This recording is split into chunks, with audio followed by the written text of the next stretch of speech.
Hi, everyone. Welcome to the show. Today we have Julie Chang on the show. She is a TV journalist, an actor, and host of 940 Life on YouTube.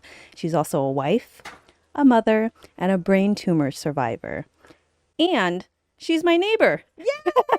So convenient. Yes, We yes. carpooled Yeah, here yeah, yeah, today. But this is the first time I'm seeing work Julie. Oh. Normally it's like we're like pajama beach Oh, yeah. vibes. Crocs, I Well, that's not us. That's our, Husbands, my husbands. maybe. We haven't really given up on life that hard yet. But yeah, thanks for having me. Yeah, thanks. So today we're going to talk about your marriage, Yeah. that whole journey. Yeah. And I love talking to high performing women about their Oh. marriages because we're a specific breed. Okay. This is all news to me to be put in that category, but thank you. Oh, you are definitely a high performer. She also surfs. You are an amazing surfer. And she does like expert yoga. She's doing like these handstand press ups. Yeah. Well, I was just gonna For say sure. you left so much out in my bio. I was like, that's all. I'm a rock star by day, quesadilla maker by night. Just kidding. With the kids, she has Yeah. a 7-year-old and a 3-year-old. Lulu's 3, right? Mhm. Amazing. Yeah, you are for sure a high performer. Thank you. Yes. I've had no choice because I've had some crazy curveballs thrown at me. So Okay, can we start by talking about your lovely husband, Leigh? yes. Can I tell you, I've never told you this. So we moved in last year, Oh, God. and I saw him before I saw you. Uh-huh. He was in Speedos. He was in Speedos, and he was hosing himself off in your front yard, I guess after a swim. Yeah. And then I was like looking through the window. I'm like, because he's a swimmer. He has the V Yeah, 6-pack, and I yeah. was like, okay. I'm like, we have a hot neighbor, and I knew a realtor had told us like, Yeah. oh, Julie Chang lives across the street, but I hadn't seen you yet. And then Yeah. I saw you eventually, and I'm like, oh And my then I gosh, you heard, are yeah, there's a beautiful. Christine Chang moving in. I was like, the Chang factory. Okay, it's happening. I love it. Yeah, no. I love it. Yeah. So I mean, Leif, he's beautiful. What is he like? Swedish, He's Norwegian? beautiful. He's half Norwegian, half Scottish. Yes. And he's a college swimmer, and somehow it like retained. But it's like all for show because he can't do he like maybe do 2 sit-ups, but he has like an 8-pack. It's Yes. just like the body has muscle memory, but I mean, I have like way stronger core, but you would never know it by looking at us because my abs don't look like his. It's just kind of crazy, Ty. So I'm like, you're just like smoke and mirrors. Good genes. Yeah, good genes, really good genes. Yeah. So you've been together for a while now. Yeah. Yeah. How long have you been together? We've known each other since we were 13. Wow. Yeah, we grew up in the same hometown, Ann Arbor, Michigan, and then, but then we didn't reconnect to date till we were in our 30s. Yeah, Okay. yeah. So Oh. it's been, and then like I guess from dating to marriage, everything combined, we've been together for about 10 years. Mhm. Wow. Yeah, that's a Mhm. long time to be Yeah. with someone. But I work in the media space, and I know how short people's attention spans are, and I want to make sure that people watch this entire full podcast. Like you should watch all of them fully through anyway, but I know that people operate on teases of what's coming up, so we're gonna go into the menage a trois, the bukkake. We're gonna go into anal, like really good stuff. So I just need you to hang on for all of it. You crack me up. You gotta front load all the good stuff because we're competing with lots of podcasts out there, Christine. You're so funny. Oh my God. I think that's why you also make a great host and interviewer. I think you have to be really witty to be a good one. Yeah, Oh. don't you think? Well, maybe. I don't know. But I it's just- hard. It's hard for someone to say like I'm witty, but you are definitely. You're so Well, funny. I think it's like I was told since birth what a big mistake I was, like my birth. Like I'm a third daughter who's 7 and 8 years younger than her sisters. Like I was definitely not a planned child.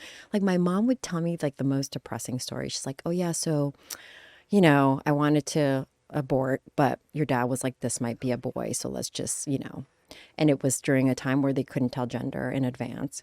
So she has me, and she said that my dad came to the hospital. They're lovely people, so don't cast like judgment on this one story. But 5 hours after I was born, he came and he was like bombed. He was drunk, and he brought like a single rose, and she was just like, yeah, so that was your arrival. And so I think I just always had to kind of like dazzle and dance and just kind of, I think a lot of my performance strengths come from insecurity.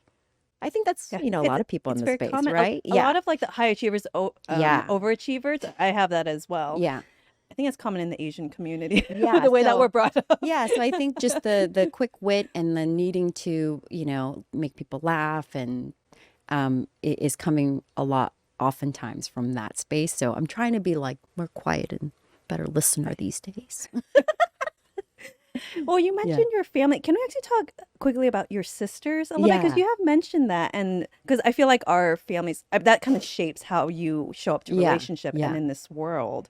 And you've done a lot of personal growth, and you and your sisters Yeah. get along great now. You have a great Yeah. relationship, but it wasn't always like that Oh growing up, no, right? this is all kind of like recent. So, long story short, my dad passed on when I was 24. And then quickly we really saw that my mom was having mental health challenges. We always kind of knew growing up, but we didn't know the severity of it. My dad was like really good at kind of like whisking her away and hiding the really bad episodes. And she was never formally diagnosed because she refuses to go get help. But it's just classic like narcissism, bipolar, depression. And she used the three of us to sort of like always have alliances and you know unhealthy competition and then we decided collectively like we can't have that kind of verbal abuse in our lives, and so we all have a strange relationship with my mom. Okay. But when we took her out of the equation, our relationships were beautiful.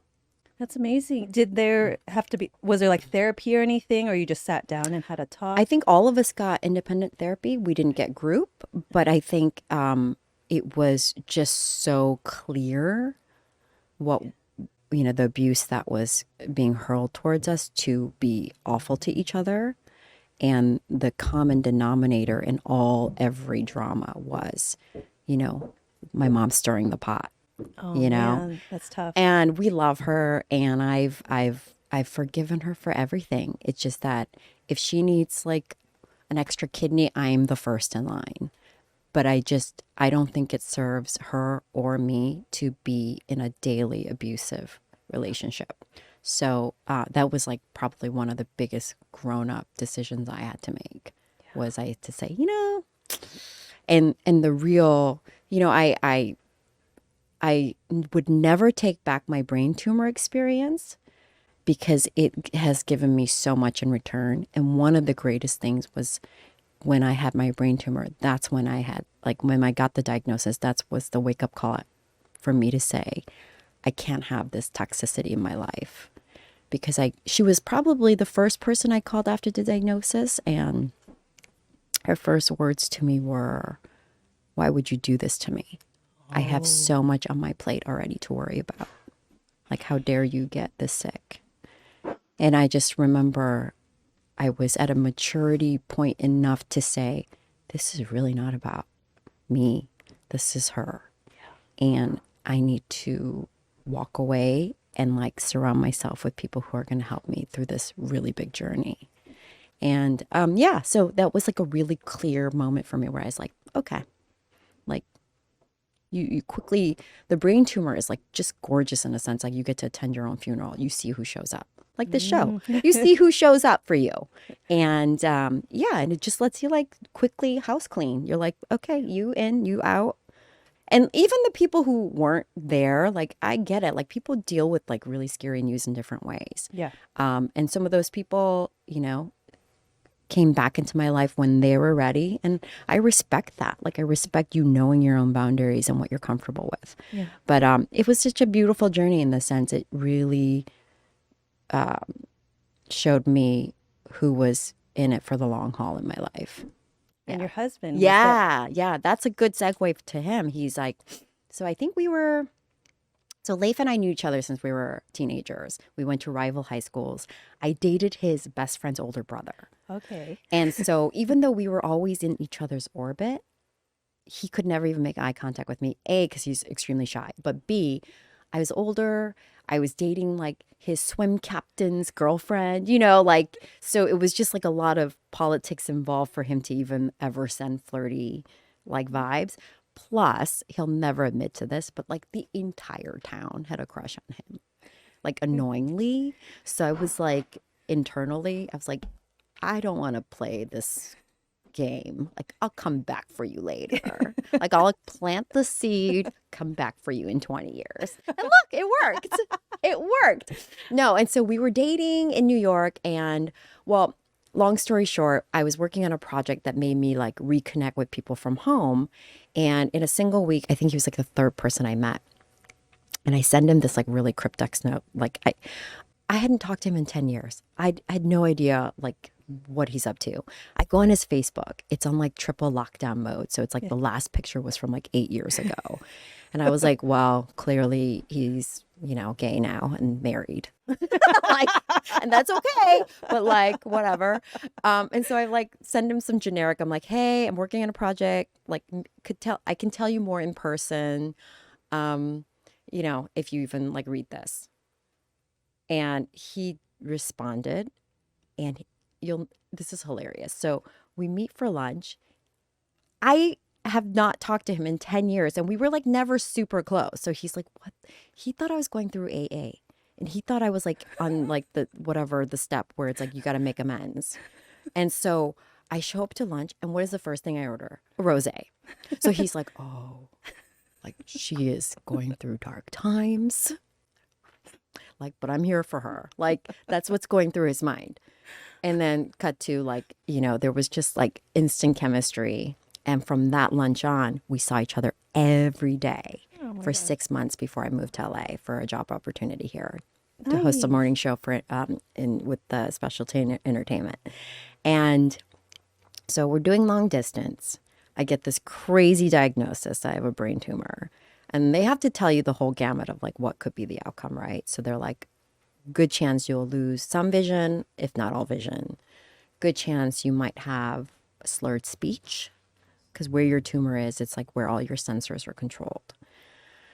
So I'm like, oh my God. And he was studying, he was in an MBA program at the time, and he was in Japan for like or he was in Korea for a week. And when I called him, he was at a layover in Japan.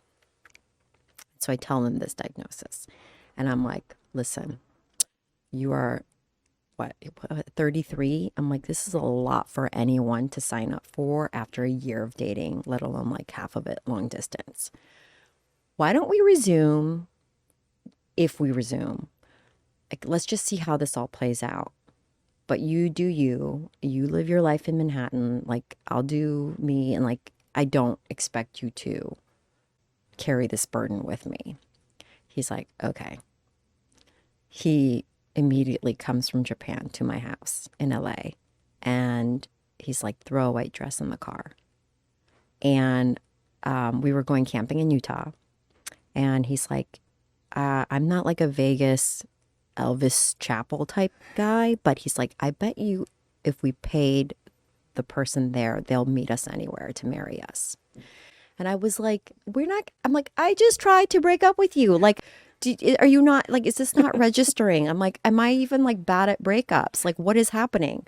And he just is like, I looked into it, and your insurance will pay 80% at best of a $500,000 surgery. He's like, my work insurance will pay full if we're married. And he's like, I just don't think this is something that you want to worry about in addition to everything else. So it was like the most romantic, it was the most unromantic, but romantic reason, right?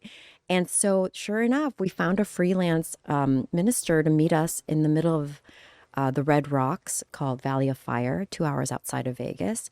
And it was just the three of us. And it was like the funniest thing. I called her, and she was like at a Renaissance festival. So sure enough, she like shows up in a velvet dress and married us. But you know, it's our story, and it was just us under the desert sky. And then 2 months later, I had my brain tumor surgery. Yeah. Wow. Yeah, and it was all paid for by his company, like, God bless. He was in one of those big Wall Street firms at the time, and they get such a bad rap and press for being greedy bankers. But I'm like, thank you. I actually heard they changed the whole partner insurance policy since then. I was like, I was Oh. probably the culprit. Sorry, everyone. Yeah. But, that's like, everyone always says to you, you want to be with the person that like imagine if you're in, at a hospital bed, like who's by your bedside? Like I didn't have to imagine this. Yeah. It happened to me and I saw how he showed up. Yeah. And that's just like literally a sliver of the story. So after they took my tumor out, I did lose half my vision. And after 3 months on medical leave, like, I had to pay bills, so I had to go back to work. But my vision hadn't returned enough where I could drive. So he moved to LA full time, quit his job to take care of me, to nurse me. And he drove me to work for 6 months at 3 in the morning.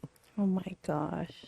And he would like comb the blood clots out of my hair, just, yeah. And like, you're like, okay, like if he can love me through this. Oh, for Yeah, like, sure. I almost feel like our story started at the end and is like filling the gaps in between because it's like, oh, like when we're 95 Yeah. and I can't reach the back of my hair by myself, like he's my person. Yeah, Absolutely. he bathed me for like 2 months. Like I was completely bed rest. Yeah, Those are really good things to look for because yeah, anyone can show up when things are yeah, easy and yeah. great, I right? love whenever I tell Anyone. this story and like people try to take it to a kinky place. They're like, "Oh, he bathed you." I was like, That didn't Like, that didn't cross my really? mind. Really? That's your takeaway. But that's the world we live in. Oh my Yeah. Yeah. I was gosh. like, yeah, I was recovering from my brain tumor with the half shaved head and a nice silky teddy. He was bathing me. No, it was like literally like, that lady that feeds the pigeons at Central Park with just like layers of random pieces of clothing? Like, that's what I looked like. God, Yeah. he's so lovely. Can I ask Yeah. what made you call him and tell him like you don't have to do this, or like what made you try to break up with him during that time? Oh, like total deep abandonment trauma. Long story short, my parents moved back to Korea when I was 15. My dad was a chemical engineer for Hyundai and he got transferred back. There was no reason for my mom having to go back with him. My sisters were both already living in New York, so they're 7 and 8 years older than me. And they decided to leave me on my own. And so I never lived with another adult ever again. Like, so I've been on my own since I was 15. And so that sense of abandonment, and I've literally done so much therapy on this. Like, I am in such a better place. But my immediate go-to is when I need to rely on people. My first instinct is to like cut them because I'm like, they might let me down. Like my most formidable, dependent people let me down. So the way I protect myself is before they can disappoint me, I'm going to just not even give them the chance. Yeah, I totally Yeah. relate to that. Yeah. So I was like, he comes from a totally different background where like his family is like just smothered with support. Like everything is shared. Like they're a total enmeshed family system. We are like the opposite. So he's like, why will you not let me be there for you? He was like so spooked. I know that it's a process. Yeah. It's years and it's something, well, for me personally, I continually have to work on to open up and even Yeah. let my husband in Yeah. sometimes. Yeah. Yeah. Totally. Besides therapy, have you done any other forms of personal growth, any books or workshops that have Oh, really yeah. helped? Tons of books. When I got really burned out from work and I was like, should I just like quit my job? Like, am I crazy? This is the job. Like every intern walks into the news station and they never say, I want to be a news reporter. They all say like, I want to be the entertainment anchor. Right? Like, I want to cover the Oscars. Like, I'm like, am I leaving the most coveted job because I'm like losing my mind? So I did like a lot of soul searching. Eckhart Tolle, Power of Now, Love obviously, like him. Yep. staple. I love the book Power of Moments by Chip and Dan Heath. I love The Untethered Heart and The Surrender Experiment, both written by Michael A. Was it Mickey? I think he goes by Michael A. Singer. Yeah, that's right. And then what's another one? Oh, The Second Mountain. And that was really instrumental in me sort of pivoting to this new chapter. But I don't know. And the older I get, the more I embrace the chaos, because that's when you really truly see yourself and truly see others, right? Absolutely. Yeah. And It's a so, part of life. yeah, no, like I used to Might be, as well whenever embrace it. things like felt really painful, like my first instinct was like to try to run as fast as I can in any direction to just like get relief from the pain. Yeah. And now I'm much better about sitting in it and feeling it and knowing it will pass and knowing it's teaching me something in that moment. It's hard. It's hard. It is hard, but you've Yeah. experienced coming out of the other side. Right. And like, honestly, again, back to brain tumor being the biggest gift. I'm like, literally, I have the best go-to for every chaotic situation. I'm like, this is not a brain tumor. I'm gonna be okay. Yeah. It gives you a certain Yeah. level of confidence, Yeah. right? Like it just gives me grounding. Like, for the longest time, my phone screensaver was of like when I just got out of the operating room and I like bloodied and like stitches were like showing and stuff because it humbles you when you start complaining about the small stuff, traffic going on, like a renovation, like you're like, oh no, this happened to me. And so I really can't complain about. I mean, listen, it's all relative, right? And we all there's space for all of it, but it just like grounded me to the point where like, okay, nothing is ever going to be like this scary. So yeah. What's your favorite thing about your husband? Oh God, he's like the most beautiful listener. He is. That's the first thing I noticed about him Yeah. is you feel like you're really important when he's talking to you. He's such a good listener. And that's something that I'm not as good at. Like I paid the bills by gabbing. So of course, right? But then like you think about when you just talk, most often time, you're not like allowing yourself to learn anything new because you're regurgitating what you already know in your head, right? Versus if you're a listener, you're always learning something new. Yeah. And so he is just like the smartest person. And I think it's because he's just like this well of listening ears, and his dad's a therapist. So that's also great and annoying at the same time. So like every argument starts with like, I can totally see where you're coming from. And then where are you going to go from there? It's like I sometimes just want to argue. Yeah. I just want to come fight. Let me have the fight. But he'll be like, I know I can totally see why you're frustrated. I can totally see where you're coming from. And then like it leaves me no room to have fun. It gives me no space to practice my Korean rage. It's just, I know. Have you ever argued before? Oh, yeah. But it's like what? almost every single time. Okay, so we did couples therapy because I was like, and I think this is such a good little, I mean, listen, therapy's like expensive. I get it. It's like a luxury for a lot of people. But if you can, make it a pact that within 5 years, you're going to start therapy. Because I will tell you, I know so many divorced friends. Both of my sisters are divorced. Like you quickly see when you go to couples therapy, the cracks are already like so deep. Yeah. And so like preventative medicine. Absolutely. Why can't you start working on stuff before the cracks form or like they're just surface level, right?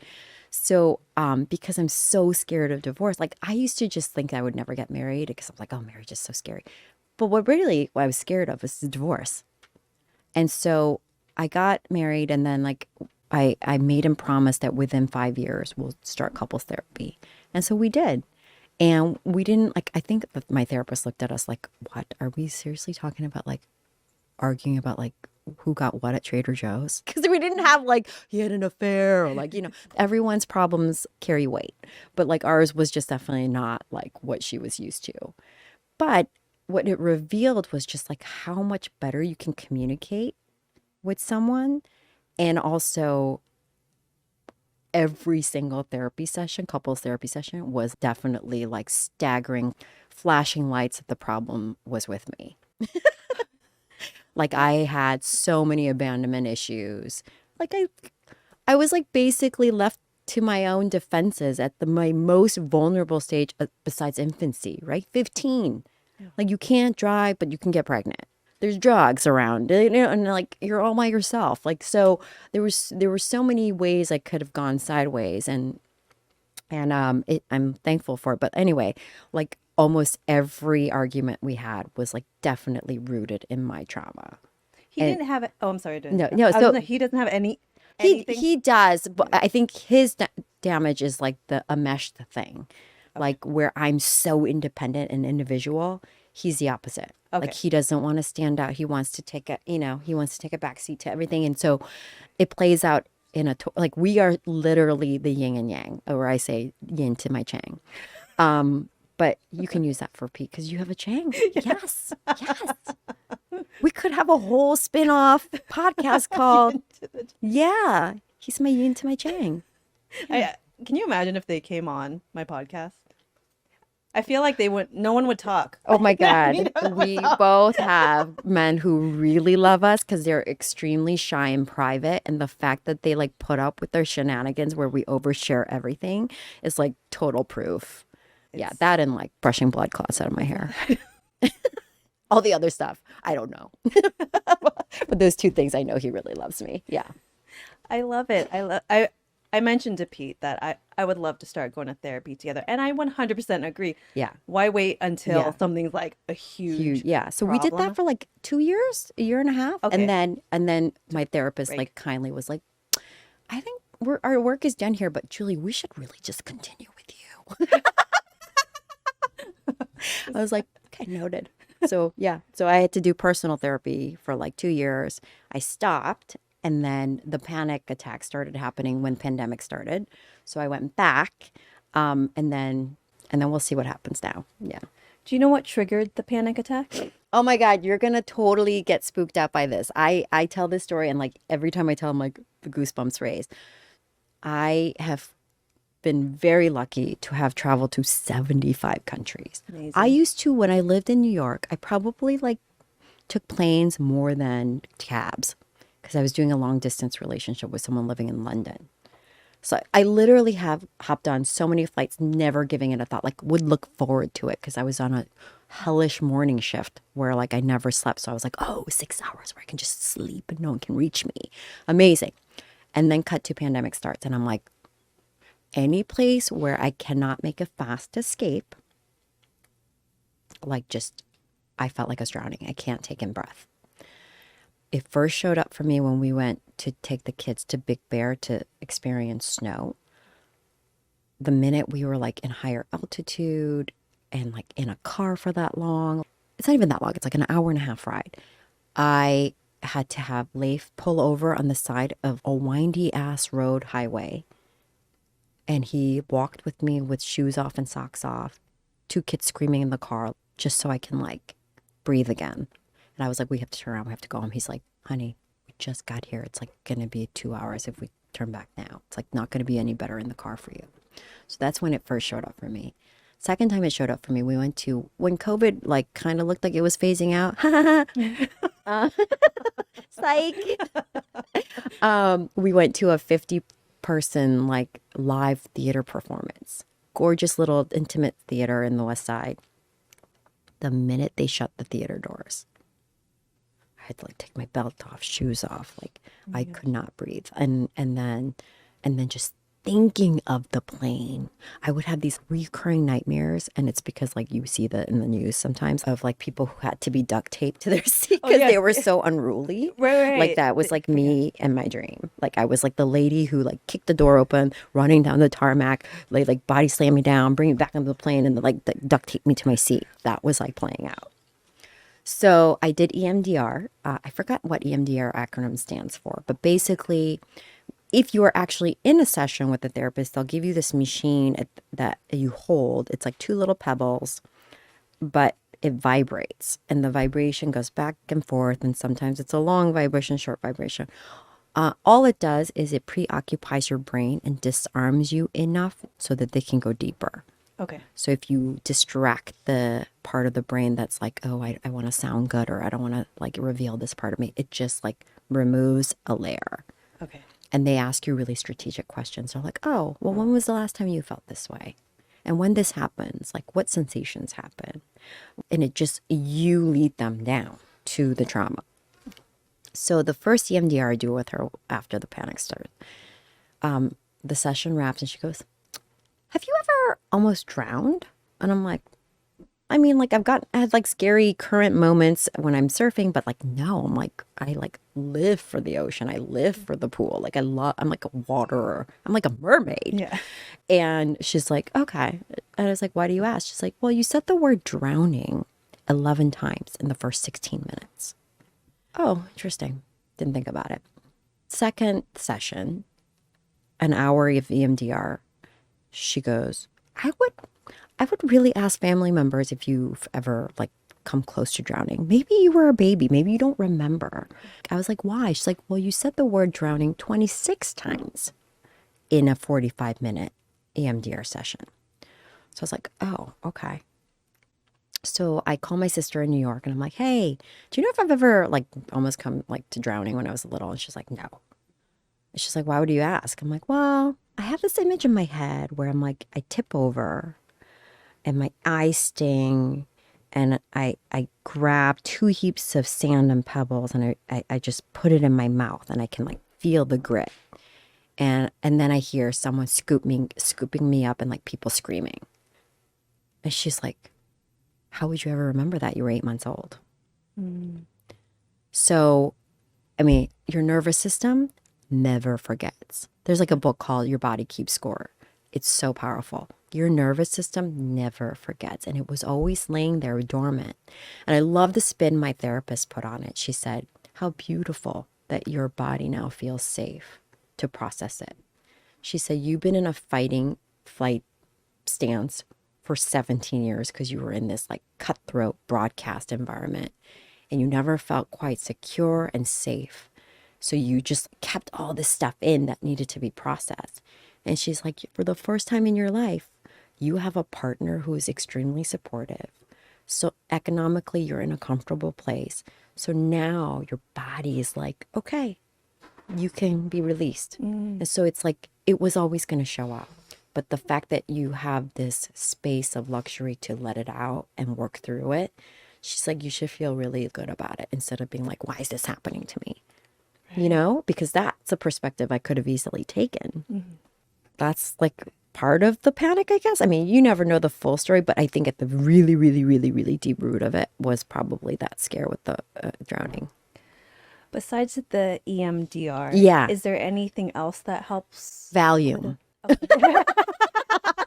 Drugs. Yeah. I had like, big apologies. I used to like, I didn't even realize I was doing this until a friend of mine who's on prescription antidepressant was like, do you ever realize like you kind of cast stigma on, prescription drugs? And I was like, oh. And then this whole panic journey has been so humbling because you're like, you can do as much work possible, but it takes time and it's slow. You like open the curtain and then you like see there's just like piles of stuff that you need to like unpack. It's not going to be an overnight fix. But at the same time, like homegirl needs a vacation, right? So like we recently decided to go to Hawaii after 3 years of full on childcare, Zoom school, COVID life. And it was just me and Leif, and I had to take a Valium for the flight because it's just like, that's where I am. I'm doing the work, but it's like not quite enough. And I learned about Valium through my neurologist. I had like a full-on panic attack in the MRI machine because, again, think about what triggers them, right? A space that I can't escape easily. Like there's nothing worse than an MRI machine. And then they now have this like new thing that make me wear, because with my brain tumor history, I have to get MRI. It used to be once every 6 months, and now it's just once a year. But it looks like a Hannibal Lecter mask. It's like a hockey mask, and it's just to make your head be like extra super still for the imaging. Okay. And then they like came with like screwdrivers. Oh my God. And they like screwed it in. Yeah. Full panic. The x-ray is supposed to take an hour. Oh my God. I held it up for 4 hours by moving, panicking. And finally they were like, you are like literally disrupting all the other patients like imaging. So you need to go home. And then at that point he was like, I think next time we do Valium. I was like, why have we not been doing Valium is the question. Yeah, so thank God for modern meds. I kind of see why like most people don't talk about it because it's like it's highly addictive and it look like we all get addicted to like quick fixes. But no, I only just take it for the MRI and for one flight. It just was like transformative. Thank God for modern medicine. Absolutely. Yeah. I think I have a similar feeling about taking the drugs just because I didn't understand it at Yeah. first. And you see what's on the news headlines. It's like everyone becomes a junkie and like, ugh. Yeah. Yeah, and I can't imagine what it feels like though. I'm trying not to think about it too much because I'm like, am I going to cause myself to Yeah. experience one? Yeah. Right? Because I have so many friends who have Yeah. felt similar Well, things. I'm it like, has shown up for a sounds lot of people terrifying. when I resumed my therapy and I was like, you're never going to believe this, but I'm having like panic issues about planes. And she was like, you and everyone else. Yeah. She Okay. said panic was like the number one thing. She could not even take on any more clients if she tried. Because I think a pandemic, especially for a parent, you already worry all the time that you can't keep your kids safe.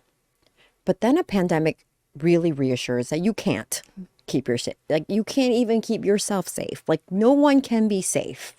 And so it just festers all this weird stuff, you know? For sure. All Yeah. our nervous systems are, it's Oh just yeah. not No, it's like natural. You're right, constantly right. And I have no really idea what's feel going for my therapist because I think about this is probably the first time in like long time in human history that therapists are collectively going through this trauma with their patients. Yes.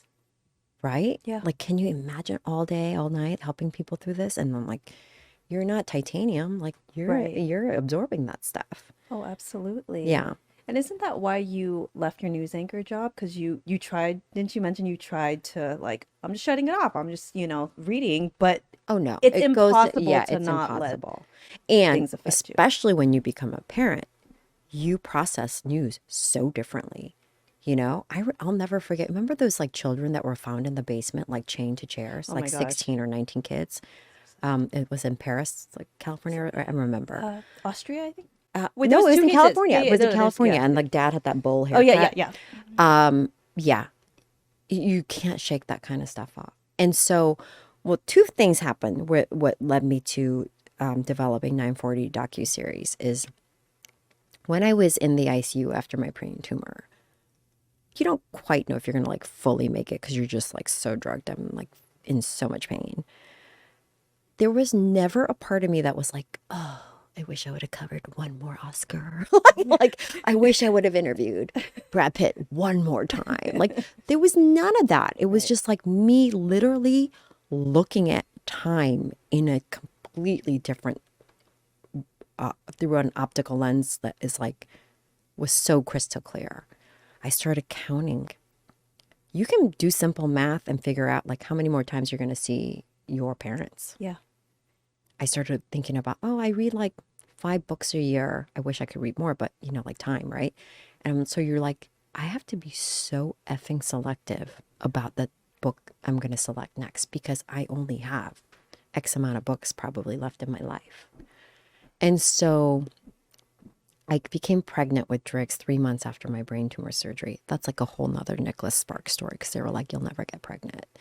And then doing the tumor ordeal, then getting pregnant, you really start to like count the weeks and putting shape to time so it's like not as blurry because you're like, oh, I looked at death in the face. So now I have to really pay attention to how I'm going to live. And so 940 is the number of weekends from the time your child is born till he, she, or they become 18 or go to college. To put a tangible number to it is just like a friendly reminder that time is fleeting. So how are you going to savor it? And so that was like one thing, the tumor ordeal, just making me realize the fleeting nature of life and time and like how I'm going to slow it down and make it more meaningful.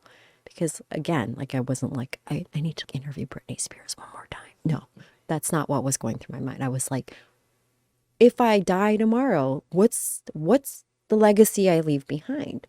What is the feeling that I leave with my loved ones? What's the contribution I've made as a human being? Is it Hollywood gossip that I want to leave behind? No. Nobody effing remembers any cool Hollywood story I covered. No one. Not even me because I was sleepwalking. And then so the brain tumor was one prong of it. The second one was after becoming a parent and being in the news space. especially school shootings, Mm. it frustrated me so much because it's so scary. Because you're like, this is going to happen at any school at any time. And I have two little humans. Like, what? And I'm a firm believer if you have time to complain and be frustrated, you probably have time to like work out a solution or at least contribute to a solution. And when I started looking at just about every tragedy in news, the culprit was always someone who felt extremely unseen, isolated, completely disconnected. So I thought, I can't really do anything about gun policy because it's a hot mess. But what I can do is maybe teach or show people the tools to better connect where it counts the most, in the home. So that's how 940 was born. I was like, I'm not going to complain about school shootings anymore. I'm going to instead shift the focus to how do I make that kid that could be a potential shooter connect with at least one person? Because that's all it takes. And that's how I am where I am, because I didn't have parents from 15 and on. That was part of my life every day. I had a high school guidance counselor who I'm still in touch with, Dr. Byral. He was like my one person that believed in me. And that's all it takes. One person to like believe in you is all it takes to keep you on course. And I was like, surely enough, like people know this information, right? Nobody knows because we've lost our way. We've lost our way. So like 940 is a show now available on YouTube, and I would love some subscription because we're griping about how hard it is to grow the YouTube space. Instagram has been lovely for me, but YouTube, I think like if you're not 12, you're not hot, okay? On YouTube, if you are over the age of 12, like the ship has sailed. So, and I do want to continue making this meaningful content. And all the episodes are like very watchable, 10, 15 minutes. And YouTube has it formulated so that unless you have 1,000 subscribers, they don't pay you for the ads that they place on your content. And so like at no cost to you, if you just subscribe, like it could help people like us trying to make content that improves people's lives, and it's so anyway, that's my PSA. Yes. Yeah. If you have any friends who make content, a comment, or Or a a subscription. subscription. Yeah. I tell my husband this all the time, and he doesn't get it just because he's not on Yeah. social media. And I'm like, it means so much to me just if you. Yeah. I've watched him scroll past my work. I'm like, babe, can you like it? And he doesn't get it. He's like, does that really make a difference? No, I'm like, it costs you nothing. But YouTube, who has globs of money, can now start to like, give me a little, like really little, by the way. It's not like gonna, pay any bills, but at least it will like make me feel like I'm not completely burning through all the cash to produce this, but it does fill my cup. So like, I love doing it. And like the first episode's hilarious. It's, I found a bona fide tree whisperer in London, and she teaches me, my kids, and Leif how to communicate with the tree, because connecting with nature is one of the easiest, most accessible ways for us to slow down time.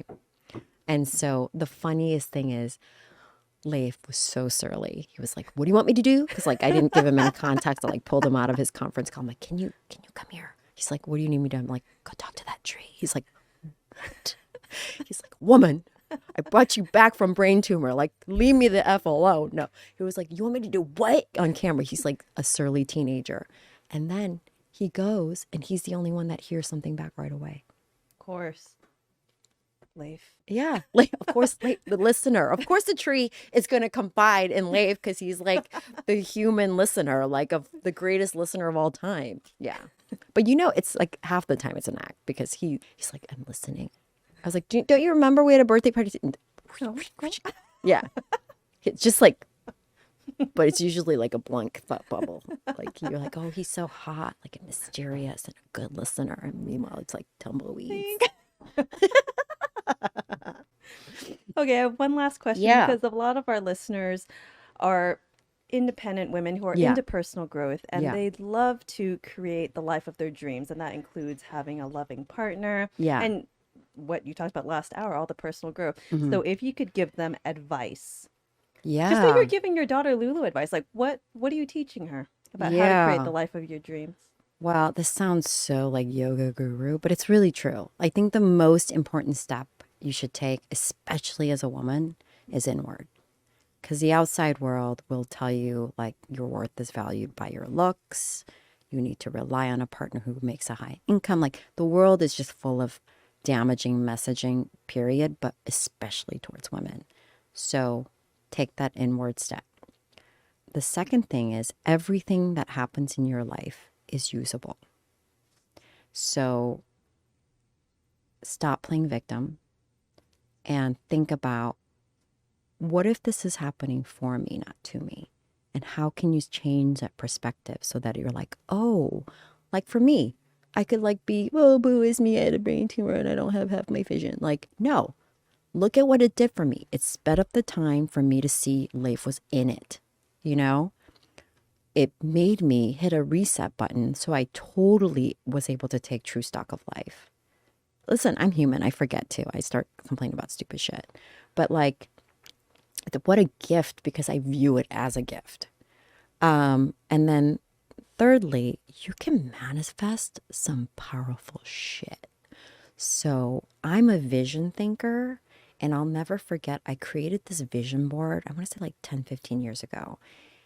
And I just like posted things that like evoked like feelings in me as opposed to like words like I'm going to be a CEO, like nothing like that. It was like 10 little toes peeking out of bed sheet with like little toes sticking out. Parents cuddling a kid. I don't know. It was just like cute toes sticking out of like a bed sheet. Coffee, like really yummy looking coffee. Ocean. Like sun rays peeking through a gauzy curtain. So I created this whole board. Every single one of them has come to fruition. You can manifest really, really powerful shit. Not like, don't attach yourself to like the wording, but attach yourself to the feeling you want. It kind of like gravitates you to that.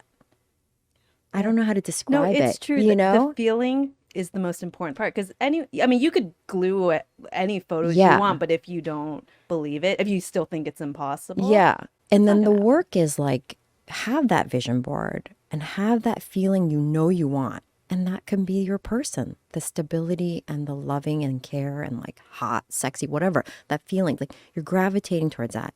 And then like adulting is fucking hard, right? So like shit happens. And what do? We'll like retract and we'll clench up and we'll like start acting all weird.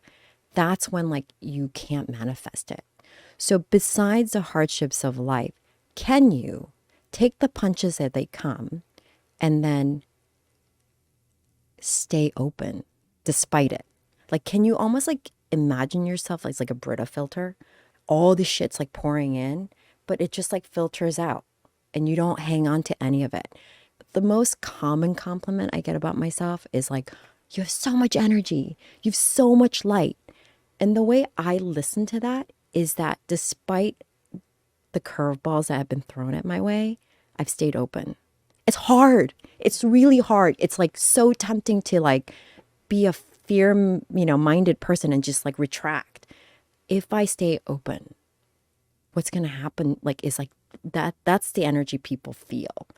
And when you have that openness, like what comes back your way is like beyond your greatest imagination. I would have never thought I deserved or would have a chance at meeting someone like Leif. He literally, in our wedding bands, I put my life, my Leif, because he literally, I don't know, I promised myself I wasn't going to cry. But he is like, I didn't know they make men like that. I didn't know. I didn't know they make humans like that. And so it just, that was just like me staying open to the possibilities. And it was like worth that risk of being vulnerable and putting yourself out there and just like, despite the hardships, never getting hard. So like do the work. That's like the work I tried to do every day. It's like, okay, what's weighing me down? What's making me feel callous? Like, how do I sit on it and then release? Like, how do I let that just filter through me? Because the only loss is felt on me by hanging on to it because it's going to make me miss that next opportunity. You know what I mean? So, anyway, Now I'm crying. Yeah. Do you have a tissue? I Can we do, get- I okay, do. Okay. And like the wonderful behind the scenes folks here gave me the scratchiest one. So I'm now having like rug burn on my nose. Thank you. Thank you for that. Stay grateful. That's another life tip. Do we get to the bukkake? Oh, we ran out of time. Next time. Gang bang is part 2 of this conversation. God, I didn't get to any of this good stuff I teased. Oh my gosh, thank you so much. You're so inspiring. You have so much wisdom. Hi. Thank you so much for coming on the show and sharing that. Thank you for having me. I just, we're neighbors. I didn't want eggs thrown in my house. So I was like, okay. If people would like to get in contact with you or Yes. see the work that you Yes. put out in the world, where can they reach you? OnlyFans. Just kidding. 940 with Julie Chang. If you Google that, that will immediately take you to my YouTube channel, hopefully. Instagram, super active there, super unfiltered, almost to a fault, like are we, our poor husbands. And my Instagram handle is @trulyjuliechang. And, I'm on TikTok, all those things, but, Instagram and YouTube is probably where it matters the most for me. Awesome. Thank you so much. Thank you for having me. As someone who's producing a show about the value of time, thank you. Hi again. I'm at Julie Chang's house, my neighbor.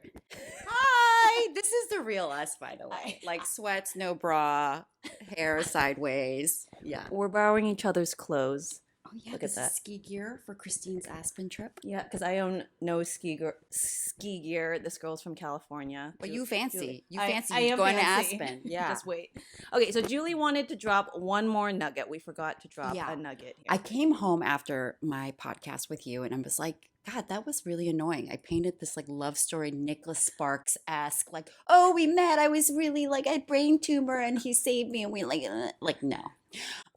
There was no news you can use in that story. So I wanted to do a follow-up and give you some piece of advice that really served me well. When I was a cubby reporter in New York, there was a reporter named Kathy Hobbs who'd been a reporter for many years in New York. She was unlucky in love, always dating the wrong guy, and she just sat me down and she said, I'm going to tell you something I wish someone told me when I was 24. You have to be just as ambitious and strategic about your love life as you are about your career.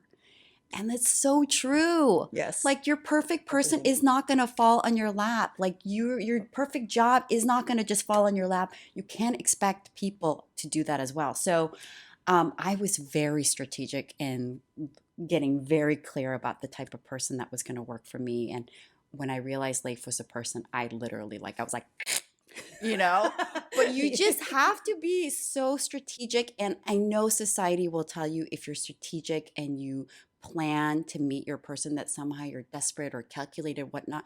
No, please don't buy into that because it's what you need to do to build your dream life, dream person, whatever. It's just you're not gonna find a happy accident. It's true. A life you love takes intention. And it Yeah. doesn't stop after you meet them. Yeah. We both know we're Yeah, married. yeah, Girl, I know. Okay. So just I think they say love and energy, what you focus on is where the love and energy goes. And it's that's the thing. It's when you get very clear about wanting to be with one person and what kind of person that is, all of that will take work. And I don't want you to get stressed when you're like, why isn't it just happening like Julia Roberts? Why isn't he just stumbling upon my life? It doesn't happen like that. I think it could. It could.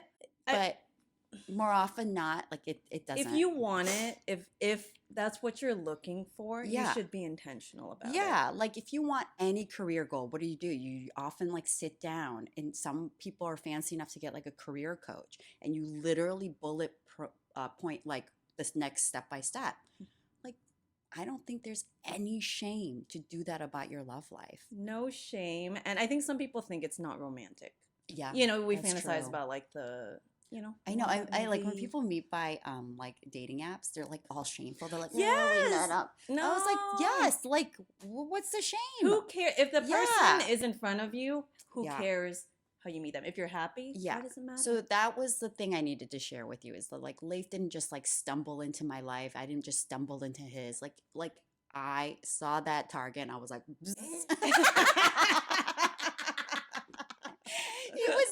he was like Bambi. He had no chance. He had no chance. I lasered in so hard. You did good. I am You did older, good. so I am like a cougar. I was like, rah! I like this little gazelle, unassuming gazelle. She did good, and he cooks pho. I came over for pho. Oh, that was really a white guy that cooks I pho. know. I broke Come him in good, girl. Come I don't on. actually. I don't even know how to What? make pho. I think. Yeah, I don't yeah. either. Anyway, look Mm. at us. We're looking good, keeping it real. Yeah. So get very clear about who you want, what you want, and then like strategize how you're going to be in that relationship, because it's just not going to happen like you wake up and Mr. Perfect's there. Nope. Mm-mm. Good luck. Thanks for sharing.